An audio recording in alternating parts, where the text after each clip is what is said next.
My name is Paula Pace, and I will be talking about the TPP.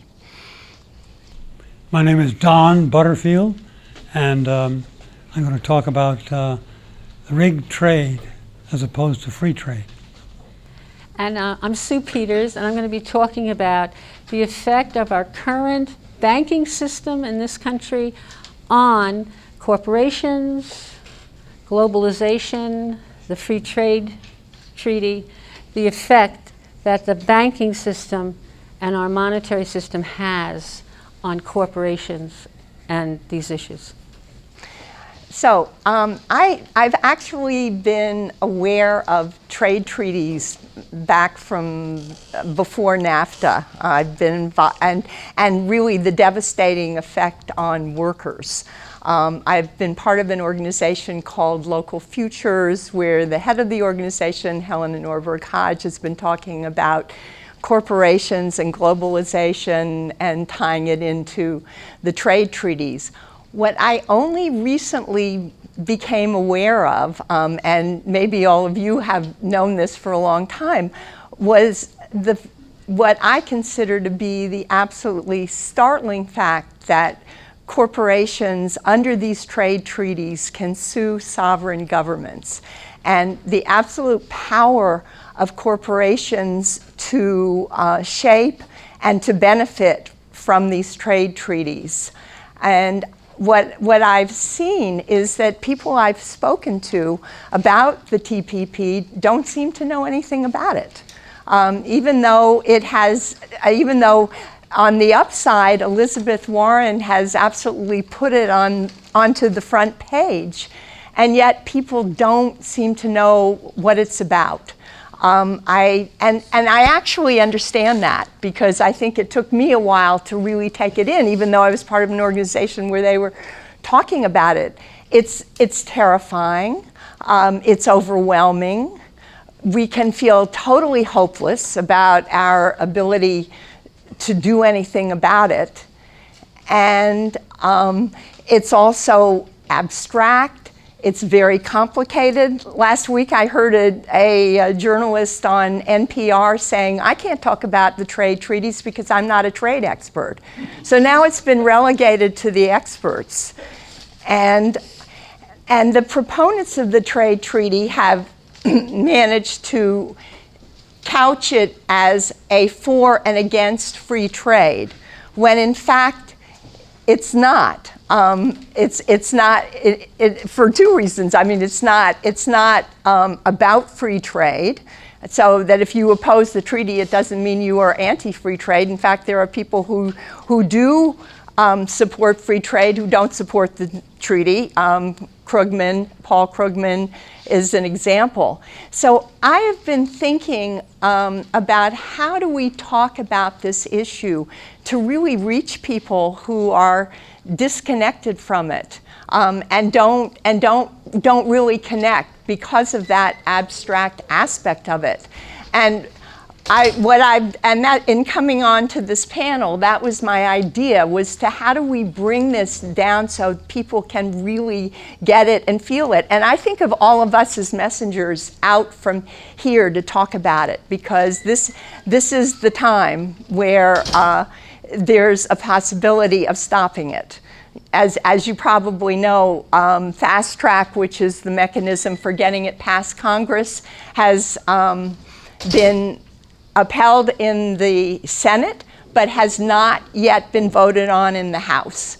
And there's a real question as to whether they can get enough votes to vote on it in the House. So this is, and this is going to come up probably in the next few weeks. So this is really the time when we can make a difference. So the three things that I kind of distilled as to what I would want to communicate are, first of all, that it's not the TPP, Trans-Pacific Partnership, is not about free trade. It's about corporate rules and regulations that benefit the corporations. Secondly, corporations can sue sovereign governments, and they can sue them on the basis of their not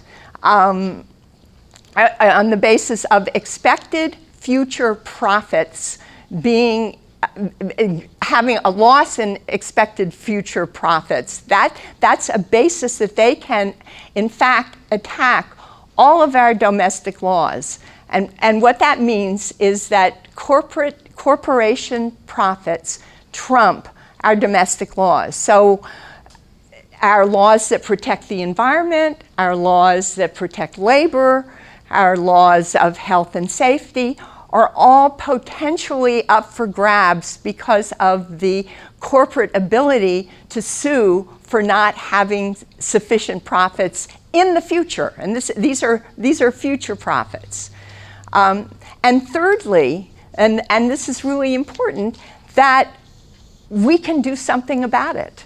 I mean, this is a time when we really can do something. If we can stop fast track in the House, we potentially stop the entire treaty, because if Obama doesn't get fast track, and I'll talk about that more specifically, if Obama doesn't get fast track, then he's not going to get, very unlikely that he will get the treaty passed. So let's go into the details of this. So what is the TPP and why is it so secret? So this is an agreement that is completely secret, and the only reason we know about it is because WikiLeaks has leaked at least 4 of the chapters, and probably there are some Congress people who have leaked information, but basically it's kept secret.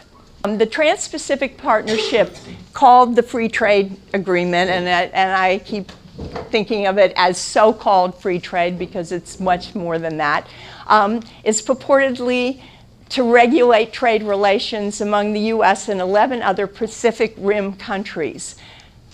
And this agreement actually covers 40% of the global economy.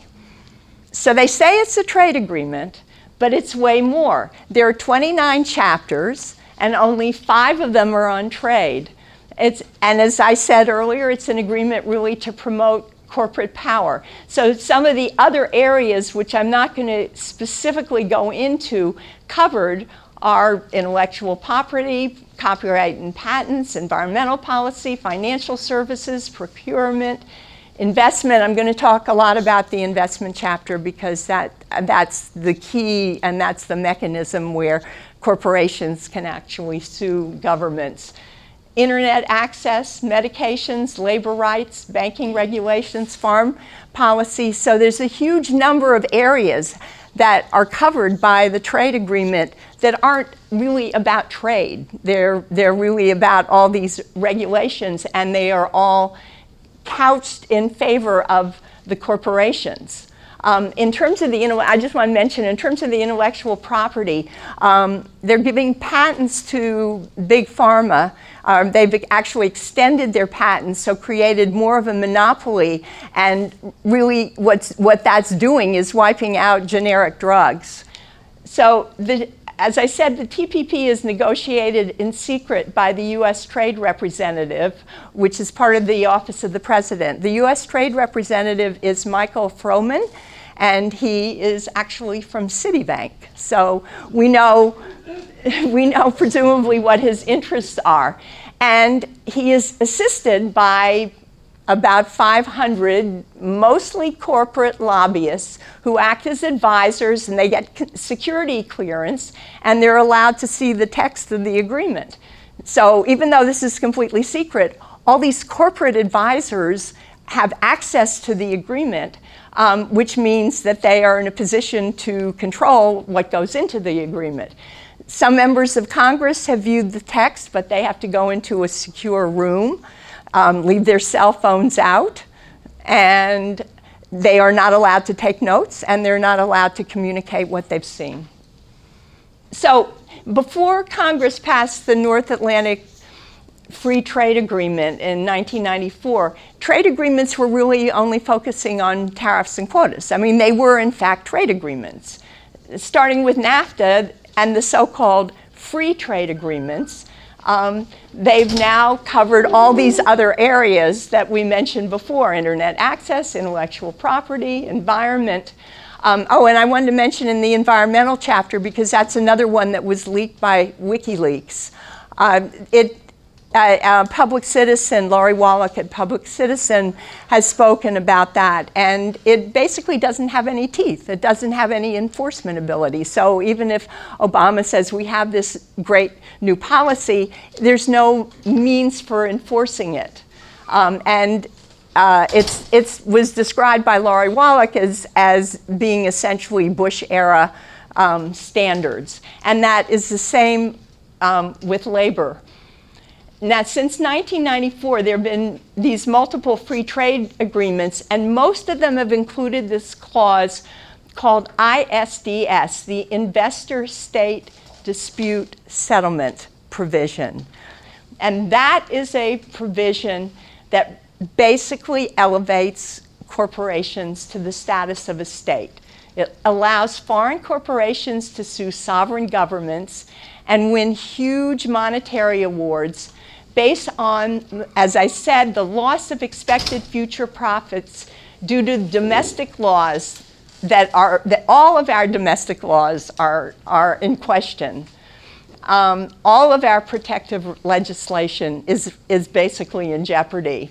In fact, Elizabeth Warren tried to get an amendment when it came up for fast track to get the ISDS clause out of it, but it's in there.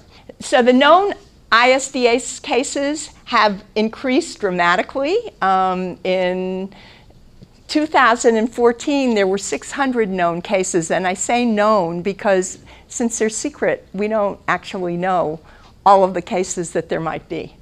So what I wanted to do was to give you some actual examples so that you can get a sense of really how pervasive this can be and how many of our protective laws really can be called into question. All right, so the highest reward so far is $3.2 billion given to Occidental Oil Company.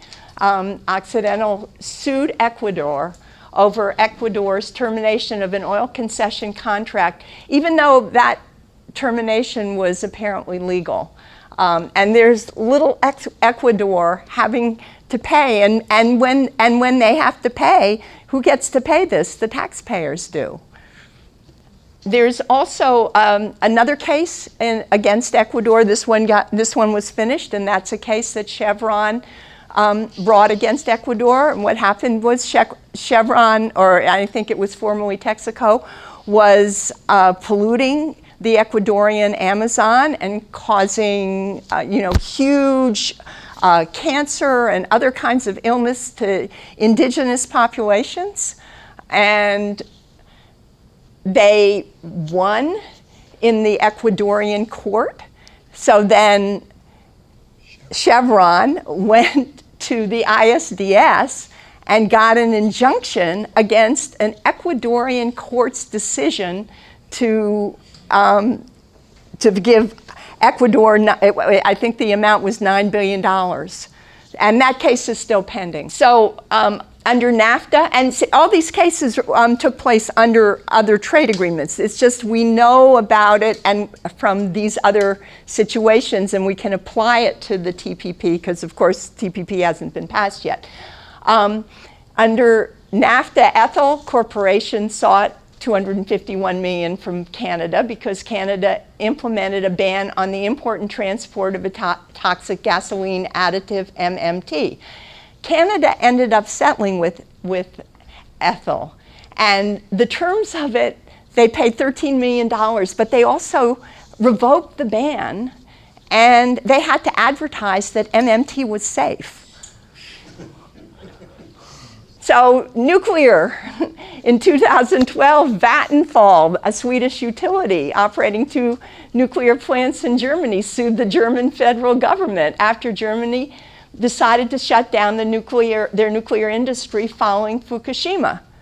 Fracking, a US mining company, Lone Pine Resources, sued Canada because the province of Quebec put a moratorium on fracking due to environmental concerns. So you see, absolutely everything that we hold dear can be challenged by corporations based on their need for profit. Health and safety, Philip Morris is suing Australia and Uruguay for their smoking laws that require health warnings on cigarettes. Pacific Rim Mining Corporation, this is an interesting one, sued El Salvador under CAFTA, which is the Central American Free Trade Agreement, because they wanted to establish a gold mine in El Salvador's largest river, and El Salvador said no for environmental reasons. Since Canada is not a party to CAFTA, and this gives you an idea of how manipulative they can be, they moved their subsidiary from the Cayman Islands to Nevada in order to establish a U.S. residence. They actually lost on that. They weren't able to establish enough roots in the U.S. I mean, they had an office with nobody in it. But they were then able to sue under an investment law in El Salvador, so that case is still going on. Minimum wage, French multinational suing Egypt, contesting Egypt's minimum wage because they raised their minimum wage, and of course that's going to cut down on the corporation's profits. So, how does the ISDS operate? It's a panel of 3 judges. The judges are generally corporate attorneys. They've often represented corporations and then moved to become judges. So they move back and forth between representing and being judges. The proceedings are secret. There is no appeal. It's an arbitration, so there's absolutely no appeal. And the only thing the judges are supposed to consider are expected future profits. They aren't supposed to consider environment issues, labor standards, health and safety. They're only supposed to consider profits. So when Bush, Clinton, Obama talk about these trade agreements, they talk about all the new jobs that are going to happen because of the trade agreements, and the result is exactly the opposite. Not only have we lost jobs, but wages have been depressed. Public Citizen estimates that we've lost since NAFTA 5 million jobs in manufacturing. And what happens is that these trade agreements create a favorable environment for corporations to offshore so that all our, as we all know, all our business and manufacturing is moving to other countries. And I think the corporations will be exceedingly happy with this TPP because Vietnam is one of the countries in it, and Vietnam has lower wages than China does. So I want to move from the agreement to fast track. Now, as I said, the agreement is still under negotiation. Fast track is the mechanism by which the agreement is gotten through Congress. Excuse my English. It was first actually proposed under Nixon. It gives authority to the president for 6 years to negotiate and sign a trade deal. So that means if he gets fast track, all the trade deals that are negotiated in the next 6 years will be under fast track. Once the president signs the agreement and brings it to Congress, they can only vote it up or down. There's no ability to amend it. And once Congress authorizes fast track, they can't change the treaty. So even if they find that there's some problem with it, they can't change it. We are stuck with it. And what is particularly scary is that presidents after Obama will have that fast track authority going forward. So right now, as I said earlier, that issue of fast track will be going to the House of Representatives.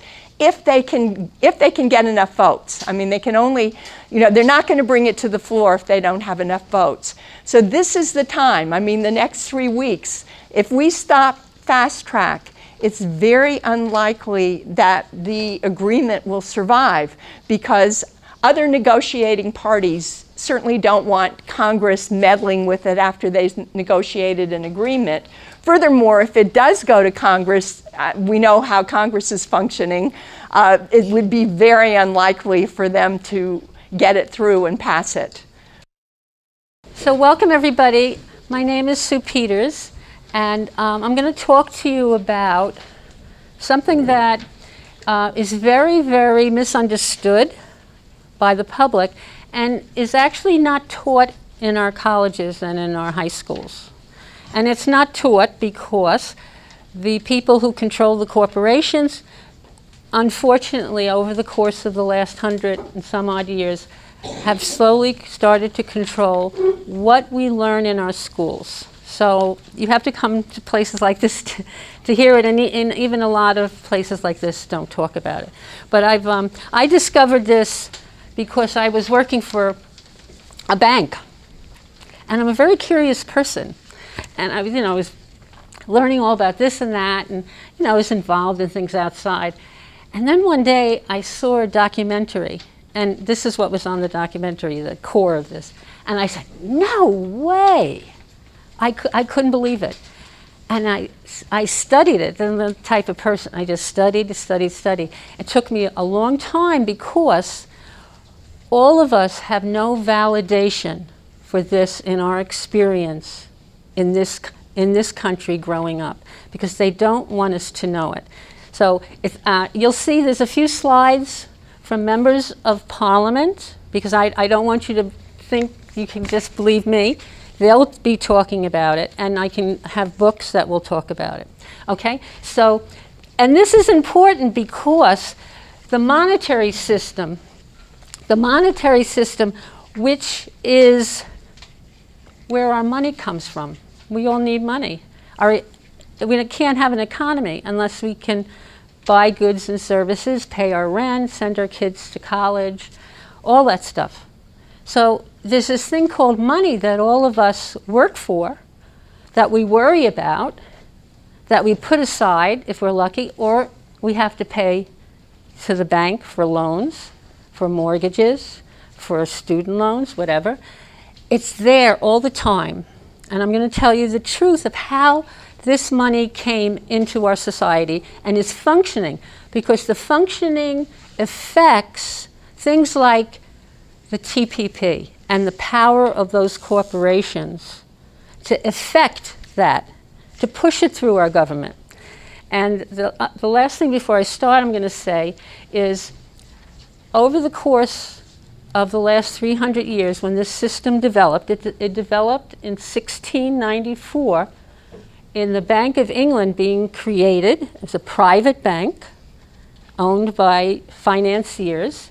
And the first thing they did when they got that charter from Parliament for their money system was they created money, and they went into Parliament and they bribed those people in Parliament, because the government is the only power in our society that can take the power away from private banks.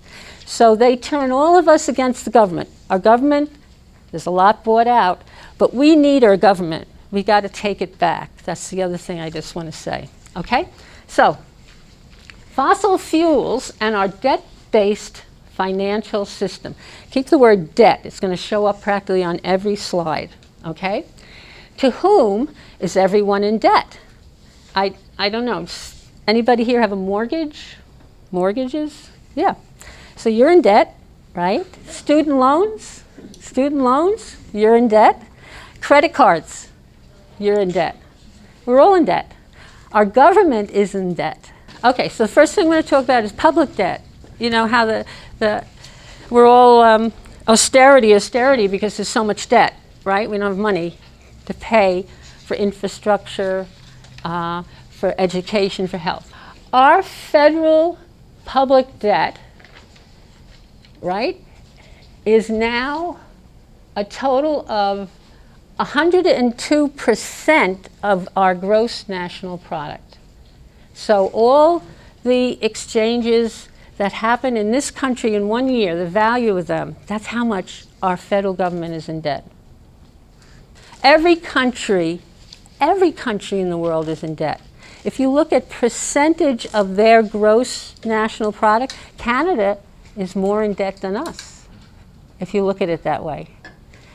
Japan is 226% of their yearly gross.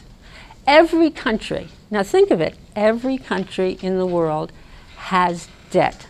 You hear the debt crisis in Europe, all the European countries, Greece, Italy, Portugal, debt. It's endemic in the system that we have. This system is now worldwide, this system, and it's called a debt money system. I'm going to show you why. But keep in mind, every country is in debt around the world. If all the nations of the world are in debt, who are they in debt to? I mean, have to ask that question, hopefully, like, who are they in debt to? Who are the creditors? Let's look at private debt. In addition to mounting national debts, there are escalating private debts. Student debt, escalating. Credit card debt, we all walk around with our credit cards, we have to pay for them. Home loans, home borrowers. If you have a mortgage, you're in debt. And even our businesses are in debt. This is a boardroom, and this is one of the board members, and he has a parachute on. And he's saying, I have complete confidence that the company will overcome its debt problem, and he's bailing out. Everybody is in debt. So if so many individual students, mortgagers, businesses are in debt, who are they in debt to? How big are our debts? Mortgage debt, $13.4 trillion. Trillion. Our government is $18 trillion in debt. Okay, mortgages, what did we say, 13 trillion? Of businesses, non-financial businesses, 5 trillion in debt in this country, right? Trillions, we're talking trillions now. Who has the wealth? Who has the wealth? If everybody's in debt. The owners of private banking system are far wealthier than anyone else. I'm talking about private commercial banks. That's what I'm talking about. You can see Bank of America, Goldman Sachs, they're a commercial bank. All those names that we bailed out are the big commercial banks. Commercial banks make loans. That's the definition of a commercial bank. You can go in and you can get a loan from them. You can be a business, corporation, individual, whatever, mortgage. Okay, let's look at them. Let's look at the bank. What they own. Okay, let's see. What does the commercial banks in this country own? They own $15.4 trillion in wealth. $15.4 trillion. They have cash and they have loans. The loans that they have given to the public, the corporations, are around $8.5 trillion, right? They have securities that they own, right? Around $3 trillion. And they have another that they don't disclose. This is all from the Federal Reserve Bank of St. Louis. They have another 1.6 that they just say other, and they don't really tell you what that other is. And this is what the banks owe with deposits and some borrowings. The borrowings are minor, but mostly the deposits. You put deposits in the bank, right? You expect that to come back to you. So in effect, the private banks owe that to you, right? So if you add it all up, it's 13.7. So there's like $2 to $3 trillion that they're clear. They're just clear, you know. Why is the private banking system so wealthy with these trillions of dollars that they own? You will be surprised. Lies we have been taught and are told every day. So there's going to be 5 lies, and they're you know, the people who spread these lies don't even know they're lies. We don't know because we're not told, and we live our lives, and the textbook says this, and you agree with it. You know, why not? Lie number one, government creates our money. How many people think government creates our money? Anybody? An honest man right there. Here's the truth. The government only creates 3% of our money, notes and coins. That's the only thing our federal government creates. And of its creation, they do spend the coins. They get to create them and spend the coins. And so we get, you know, we don't have to raise taxes because they create the coins and they spend them. But that's about it. Number two, banks lend money they have in the bank, right? If I come into a bank and I borrow, I think it's coming from some money that's in their vault or in their depositor's account, and the depositor said, you can loan my money out, just give me some interest. Isn't that the way I grew up thinking? That's the way it is. Truth. Banks create brand new money when they make a loan, right? You sign that loan agreement, and they type accounting numbers into your account. Now, this is very hard to grasp because there's no validation in our culture for it. But when you went in to get your mortgage and you signed a 30-year mortgage for, say, $300,000, that $300,000 was created by the bank and put into your mortgage account. They gave it to you by just typing it in a computer. It didn't exist before. So suddenly, by doing that, the whole money supply of the country got $300,000 bigger. That's the power of the banks, and it's very legal. They put it in the 1913 Federal Reserve Law. They didn't explain it to the public at all, but they inserted it into that law. And they've been using it ever since. And that's every loan. Credit card loan, student loan, name it, you name it. This is the way that private, and I'll call them corporations, but they're unique corporations. No other corporation can do what this corporation can do, right? So you always have to keep that in your mind too. 97% is checkbook money. Now you might say, oh, but I go to work and I get a paycheck. And I've earned that money. I see it right here in this check, and I put it in my account. But your boss, somewhere down the line, borrowed that money from a commercial bank, so he would have money to pay you. So if you tracked back where all the money comes from, 97% of all of our money comes from banks creating it. The term is out of thin air, but it's really out of a legal agreement, and they always get, most of the time, security, collateral. So if you get a mortgage, they really own your home until you pay off that loan, right? So this is the system, legal system.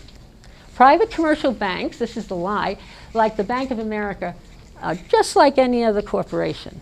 I call them, they're unique and abnormal. I like to think of them as abnormal because what they do with this privilege that they got in the law is abnormal. It's not nice what they've done to the world. So if a banking corporation gives loans out and the money therefore is out there to circulate, then our economy has life, right? We have jobs. We can pay down our debts. We can buy things that we need. But if they stop making loans, or they call in loans, they can call in loans too, then our economy shrinks because the money is shrinking, right? Because loans are our money, right? And then we're going to lose jobs. We're not going to be able to pay down our debts, and maybe we lose our house. They're controlling that. This system is controlling it. The government decides who gets money. Banking corporation decides who gets money because they're the ones that say, oh yes, you can have a loan, and no, you can't. So it's in the hands of the private corporation. If you look around our world, who are they giving money to? Weapons manufacturers, stock speculators, congressional lobbyists, agribusiness, fossil fuel companies, mortgagers, multinational corporations. They're deciding to give those loans. It's up to them. It's just a reflection. I look out the window and you see this house, big, tall building being built. That's all built. The people who are building it had to go to the banks and get loans, and that money was just created. And that's why we have a lot of office buildings with very expensive. They're deciding what gets built because they're deciding who gets the loans. Line number 5, the problem is multinational corporations. The problem is this system that funds them and gives them the power to do what they do.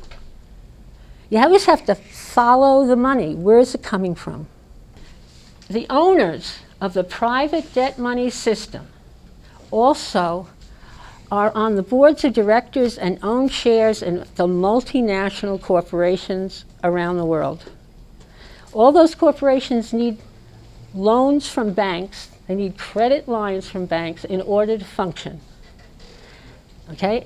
So the banks are owners of parts of those corporations. You're probably thinking, I am not an expert, and I don't know what I'm talking about. That what I am saying is nonsense. Can't work like this. So don't take my word for it. This is Michael Meacher. In November of 2014, he's a member of Parliament, and they're having a debate about money creation in Parliament. It's the first debate in around 140 years about this topic. It is unfortunate, as the Honourable Gentleman referred to, that it is so little understood by the public that money is created every time by the banks that they make loans. In effect, they have a virtual monopoly, something like 97% over domestic credit creation, and it is the banks, therefore, the banks, which determine how money is allocated across the economy. Okay, we have another slide, and this is Mr. Stephen Baker. He's on the other side of Parliament. He's a conservative. Well, the process is so simple, the mind is repelled. Whenever a bank makes a loan, it simultaneously creates a matching deposit in the borrower's bank account, thereby creating new money. Many times I've been told that this is ridiculous, even by one employee who'd previously worked for the Federal Deposit Insurance Corporation of the United States. The explanation is actually taken from the Bank of England article, Money Creation in the Modern Economy. It seems to me rather hard to dismiss. So you don't have to take my word for it. Again, keep in mind, the banking system does not want the public to know this system, the key point of the system, which is how they control money by making loans and keeping everybody in debt. So what are the effects on our nation? Money is constantly disappearing as debt. Now, when you pay off your loan and you give the money to the bank, that money disappears. It's an accounting entry. They take it off their register. So if they make loans, the money supply is like this, and if no more loans were made, and the existing loans were being paid off day after day, the money supply would be shrinking. And as the money supply shrinks, all of us are saying, I need money. Maybe some of you don't have a job because the money supply is shrinking and your business couldn't make it, right? They couldn't get the money to do it. So you got to go and borrow. So there's intense pressure in this system to constantly go into debt and borrow more to get the money out that everybody needs. And they built it into the system. The men who created this, there weren't, unfortunately, I have to say men because there weren't any women in this group of people that created this. And they knew exactly what they were doing. They had come from banking in Europe, and that was the system in Europe, and they brought it here. So loans are created, and money is created. Remember, debt is money. So the loans are created, money is created. As money is constantly removed, past loans are paid down. Everyone is competing for the remaining money. So the result, consumers borrow, businesses borrow, government borrows. Therefore, money is being pulled, all of our money is being pulled in two directions every day. Are we going to pay down that debt, or are we going to spend to, well, we have to pay for the rent and the food. If we don't have enough money, we have to go borrow more. But if I get a paycheck, I'm going to say, okay, I got to pay the bank this, and then have this left over to get my needs met. Okay? So that is in the system, we all live with it.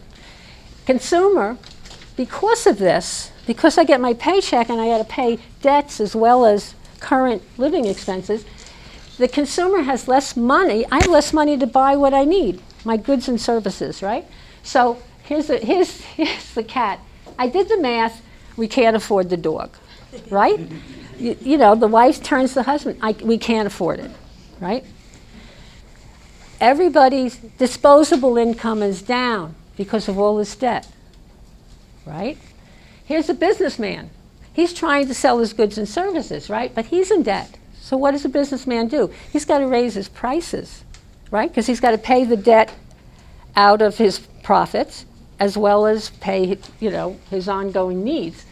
And this is short of funds again, and the businessman says, yes, thank goodness we're not one of our creditors.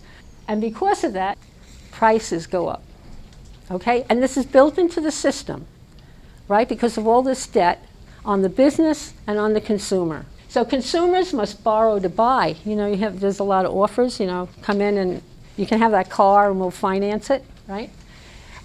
Businesses must borrow to invest. Governments must borrow to govern. What are the effects on the international economy? Internationally now. Remember, this system is spread all around the world. It's not just in the United States, right? This debt money system. So it fuels the growth of multinational corporations. It's behind the growth. It's behind the drive to globalize this monetary system. All nation states, wealthy and third world, doesn't matter, everybody's in debt, are exposed to debt and driven to compete for exports. Everyone wants to export to get money as a nation, right? If a firm cannot obtain sufficient sales from their national markets, they're going to go abroad, right? They got to pay their debts as well as, pay their workers and their expenses and everything. In an economy riddled by debt and people lacking disposable income, right? What wins? You go into a store and you go, I'm going to buy that, that's cheaper. It might not last as long, but I don't have enough money. I can't buy the better product. So multinationals grow on that. They do everything in bulk, so they can offer cheaper products. They're not very good, but they're cheaper. And people need to buy them because we don't have enough money left after we pay the debts and pay the rent and whatever to buy something. It's built into the system. And so the multinational corporations, they grow and grow. And multinationals are also in debt. If you look at their balance sheet, they have credit lines. They have like credit cards with all the commercial banks, right? I mean, they have loans from commercial banks. But they have a little more clout with commercial banks because they take really big loans, billions of dollars, $500 million. Because they're big, they can do that. And they get it from the banking system. They're together. But again, remember, commercial banks are unique because they're the ones that get to create our money out of debt. Multinationals are the ultimate creation of the debt money system, the culmination of the unfair advantage given to big business in a debt economy. It explains globalization and why corporations have so much power around the world. Mass production, cost-cutting, employment shedding, outsourcing, bulk transport, extensive marketing, we've all heard all of these. But behind it is this money system. My belief, there's a lot of different solutions, and keep in mind, monetary systems have been changed in countries. It's not an unusual thing to change a monetary system. It was done in Europe various times in the 1800s and 1900s, right? Dennis Kucinich was in Congress for 2 terms, right? And he introduced a bill called the NEAT Act, which he presented as a jobs bill. We need jobs in this country. But what it was, to get the jobs, he proposed an alternative monetary system for the nation. And what it was very simple, it was very elegant, okay? So first of all, our government will go and buy all the shares of the 12 Federal Reserve banks, right? We'll buy the shares. We don't own the shares today. They're all owned by Citibank and Goldman Sachs, all the members of the Federal Reserve, all those commercial banks. All the commercial banks own the shares of the Federal Reserve banks, the 12 Federal Reserve banks. But Dennis said, okay, we're going to buy the shares, our government, and the government will really own those 12 Federal Reserve banks. That was done in Canada with the Bank of Canada. The Canadian government in 1938 bought all the shares in the Bank of Canada and made it public. So it's been done before. The banks cannot create debt money anymore. That's in the bill. No. If they make a loan, they have to have the money in an account in their bank. Money's not going to come into existence with a loan and then disappear when the loan's turned off. No more of that. Money circulates and it stays there. It might be used for a loan, but when the loan gets paid off, the money is in the bank to be used for other things, okay? And the third thing is that Congress would spend debt-free government money. This is the real money. And that's the other thing we're not taught.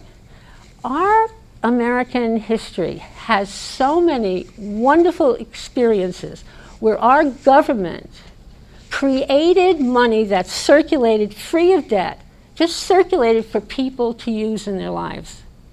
All of our colonies did that. England tried to stop them from issuing their debt-free colonial money, and we had the Revolutionary War. Benjamin Franklin said the real cause of the Revolutionary War was that Parliament tried to stop the American colonists and took their government debt-free money from them. There's a lot of history we're not taught. And then the third part of it is that Congress will take this debt-free money that circulates, gives us our economy, and use it to build infrastructure, repair infrastructure, health, education. Whatever alternative you find, just make sure it's not with debt money. Make sure it's with just debt-free money issued by a government and that just circulates so that people can have decent lives. So my topic is on rigged trade, multinational corporations against third world countries. Adam Smith talked about the invisible hand back in 1776, and David Ricardo, in working with comparative advantages, which means that each country specializing in one product could successfully compete with the others, and they could fit together and they would have an advantage of trading rather than trying to make everything themselves. So he had said there were 4 necessary parts to successful free trade. And in 1817, he advanced his theory of comparative advantage, setting forth those 4 conditions. Do not move capital over borders from high wage to a low wage country. First one. The second, balance trade between participating countries, which means that they should both mutually prosper. And the third one was trade only between countries that had full employment. And the fourth one was open competition, no monopolies or oligarchies. Today, economists believe in free trade regardless of the facts. According to free trade, both countries will benefit, but this is not true. And because they violate the 4 conditions of David Ricardo. Capital does cross the borders from high wage to low wage countries now. Trade between the 2 countries is unbalanced Each country does not have full employment. Monopolies unbalanced trade, gaining advantage over each other. The dead money system drives rigged trade worldwide because everybody is under tremendous pressure to pay the debts that they owe, that they are constantly pushing for advantage, everything they do. The World Bank does not, in its charter, have the right to create money. So it sells bonds to commercial banks, private banks, and then that debt money, the banks create the money that's needed to buy the bonds. And when they buy the bonds, the Third World Bank then gets that debt money, and that money is loaned to the countries, poor nations that need the money and are eager to get a loan. The International Monetary Fund does have the right to create money and lend it to the banks, and so it goes directly into circulation to poor countries when they request a special drawing right, which is defined there on the board as the IMF world currency that it creates when it makes loans to poor countries. And the money is loaned into existence so that somebody has to pay interest on it. And no bank ever creates the money to cover the interest. They only give a loan for the principal. So each country has to find a way to compete for money in circulation to pay its debt. And in the case of the international countries, next, all nations are in debt. They compete to repay their international debts. They must earn dollars because the loan was usually given by a country that uses the international currency of a dollar. The poor countries compete against other poor countries, all who export similar products, which results in their glutting the market with a big surplus of products, and they are forced to drive down their prices to compete. They compete against the wealthy nations too, who strive to maximize exports and minimize imports, because they too have massive public and private debts. The debt money system drives a rigged trade worldwide. Poor nations are not earning enough money to repay their loans, so the private banks seize the assets, land, minerals, buildings, and food from the poor countries.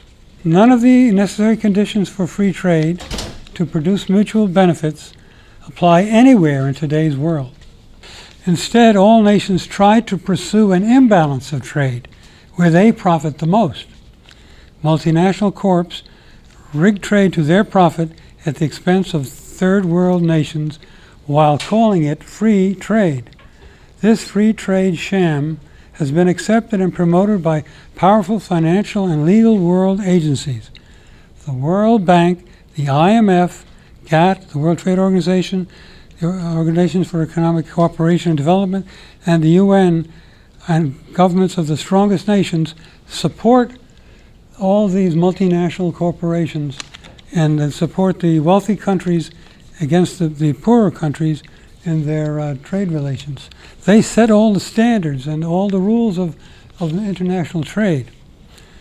As the fat man says down with the wheelbarrow, slavery is such an ugly word.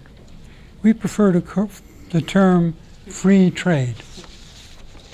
So the next one is a vision statement for us as a group to organize a system that functions efficiently for the mutual benefit of all parties involved.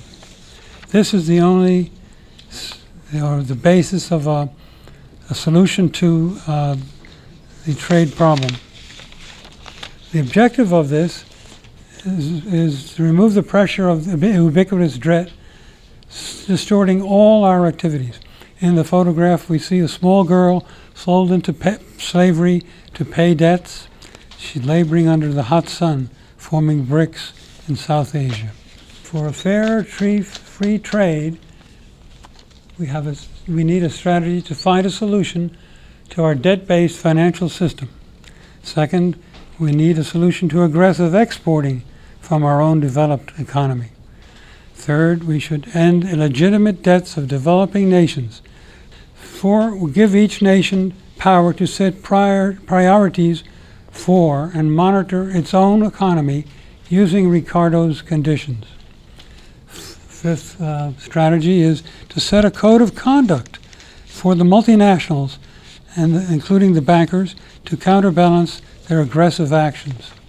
Following this is recommendations based on those strategies, and they read as follows. Reform the U.S. money system by passing the NEED Act in Congress, which basically instituted the creation of money by the Treasury. This was done in the time of Abraham Lincoln, too. Abraham Lincoln issued greenbacks to carry on a successful Civil War. And they were in terrific popularity, and the banks slowly bribed Congress to get rid of them one step at a time. And I think that they were still existing back in the 60s. Open up the TPP, the Trans-Pacific Partnership for Public Scrutiny and Discourse, so that everybody understands exactly what it's about. Have a public referendum on the Trans-Pacific Partnership at the national level, under the idea that Congress can be bribed, enough of them to pass the bill, but I don't think they could get half the population of this country bribed successfully to pass the TPP Act. Have the debt jubilee for the developing nations. Refuse international trade agreements that contain the ISDS tribunals, which Paula described in her presentation. Modify the legal relationship between the corporation and its charter issuer to ensure the corporation does no injury to society. And this includes international organizations too, like the World Bank, the International Monetary Fund, the World Trade Organization, and so forth. So that's my story. The final slide, please. Debt-free zone. Thank you.